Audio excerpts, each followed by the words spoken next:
Le pass sanitaire s'appliquera dans les cafés, les restaurants, les centres commerciaux ainsi que dans les hôpitaux, les maisons de retraite, établissements médico-sociaux, mais aussi dans les avions, trains et cars pour les longs trajets. Je demeure constant, en inventant chaque jour le nouveau modèle que notre pays et le monde attendent. Bonjour Jacques Attali. Bonjour. Aujourd'hui, nous allons parler de l'avenir de la radio-identification, souvent identifiée sous le sigle de RFID. Alors qu'est-ce que c'est? C'est une méthode pour mémoriser et transmettre des données qui sont stockées sur des radioétiquettes composées d'une puce électronique et d'une antenne. Alors ces radioétiquettes, elles sont introduites dans des produits ou collées sur des objets, mais elles peuvent aussi être implantées dans des organismes vivants. Aujourd'hui, les applications, ce sont par exemple le pass Navigo pour la RATP à Paris, des passes pour des bâtiments sécurisés. Qu'est-ce qu'on peut imaginer comme application dans le futur? La RFID que vous avez parfaitement décrite, ça a été généralisé ou utilisé d'abord pour l'identification du bétail.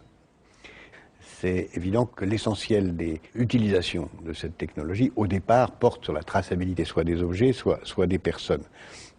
Donc tout ce qui va être de plus en plus nécessaire à suivre à distance, faire en sorte qu'on sache en permanence où se trouvent ces objets, en termes de sécurité sanitaire, de pouvoir tracer, en termes de sécurité sanitaire, de pouvoir tracer l'origine des produits agricoles depuis leur conception jusqu'à leur consommation.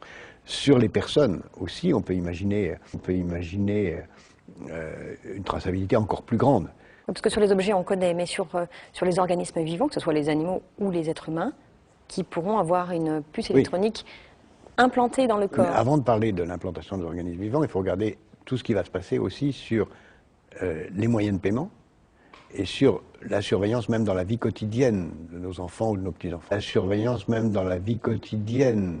Bientôt, on va pouvoir avoir dans les grands magasins des caddies intelligents qui vont, lorsque vous passez devant un rayon, vous montrer sur un écran de télévision, grâce à des RFID, l'historique et le détail, avec la publicité nécessaire, des produits devant lesquels vous passez. Ensuite, vous le mettez dans votre caddie et vous sortez du magasin sans payer, puisqu'on aura sur soi une carte RFID qui va vous identifier votre compte bancaire. On aura sur soi une carte RFID qui va vous identifier votre compte bancaire. On paiera, mais sans s'arrêter à la caisse, au moment de télécharger. On pourrait même aller plus loin, parce que simultanément, on pourrait imaginer, on fera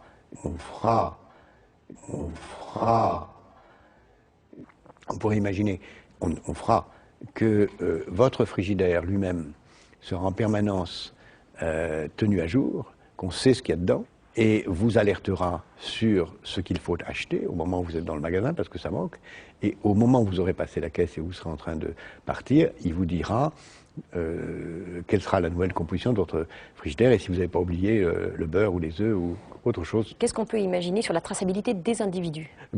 Tout ce qu'on peut imaginer, c'est tout ce qui permettra, on pourrait imaginer, tout ce qu'on peut imaginer, c'est tout ce qui permettra, soit de façon positive, soit de façon inquiétante, de surveiller les gens. On pourra vouloir... on a parlé de mettre des puces RFID sur des nourrissons dans des maternités. D'abord, on pourra mettre sous forme de bracelet, en effet, des puces RFID pour identifier les nourrissons et savoir où ils sont en permanence. On fera... Est-ce que ça voudrait dire qu'on pourrait stocker sur soi toutes les informations relatives à votre état physique pour ne pas avoir à accumuler des radios, des diagnostics et tout posséder en permanence sur soi? Si on imagine qu'on réduit les étapes et qu'on n'ait plus de documents avec soi, est-ce qu'on ne va pas vers des questions d'éthique, d'intégrité physique? À terme, on peut, dès aujourd'hui ça existe, puisqu'il y a ce célèbre exemple d'une boîte de nuit à Barcelone qui l'utilise déjà pour identifier ses clients en leur proposant l'implantation par une petite chirurgie très élémentaire d'une puce qui leur permet d'entrer, de sortir et même de payer les consommations. Par une petite chirurgie très élémentaire d'une puce qui leur permet d'entrer par une petite chirurgie très élémentaire. On peut imaginer que chaque individu accepte volontairement ou sans le savoir,